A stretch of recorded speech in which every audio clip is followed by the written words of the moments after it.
Ah, early man, our prehistoric relatives and forefathers. Quick to run, less quick to communicate. In fact, it took several million years before we realized it might be better to organize communication into a system. In some of its earliest forms, humans communicated through pictograms, like the stories on the walls of the pyramids.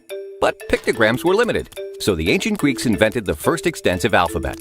Over the next several hundreds of years, communication was limited to handwritten materials, which were largely religious in subject.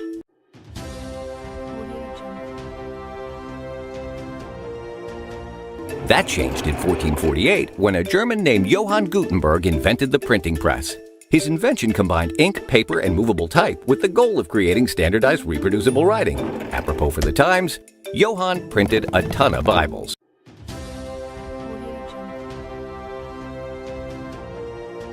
In the wheel of history to the 1700s and meet the Gutenberg press's faster, more dashing brother, the typewriter. Historians count 50 or more prototypes that existed before William Austin Burt patented an early version in 1829. Also in the 1800s, an American named Samuel Morse transitioned from painter to inventor when his wife died, but he didn't hear of her death until days later. Now keenly aware that the speed of communication wasn't up to snuff, Morse created the telegraph and Morse code. In the 1870s, two inventors, Alexander Graham Bell and Elisha Gray, battled to create and subsequently fight over the invention of the telephone. Bell was proclaimed the winner, despite Gray likely beating Bell to the patent office.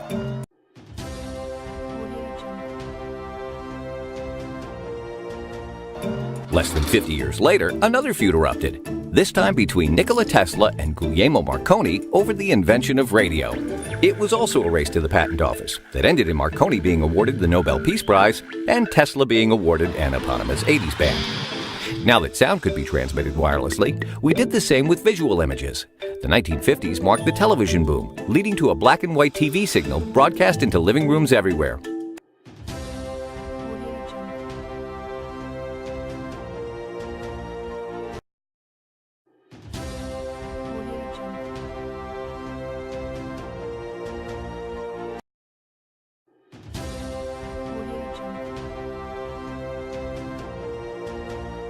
Not to be left out, telephones took a page from the ancient Greek scroll and made considerable strides in speed and efficiency, with the development of fiber optic cable by Corning in the 1960s and the birth of a rather full-figured cell phone in the 1980s. Thousands of vacuum tubes later, communication focused on the computer and microprocessors that used Dow Corning silicon in computer chips. And by the early 1980s, personal computers were sold to the public. But of course, where would modern communication be if we neglected to mention the Internet? The Internet was first used by the U.S. government until the 1990s, when Internet browsing went commercial, marking the tipping point for email and in-the-shower-away messages.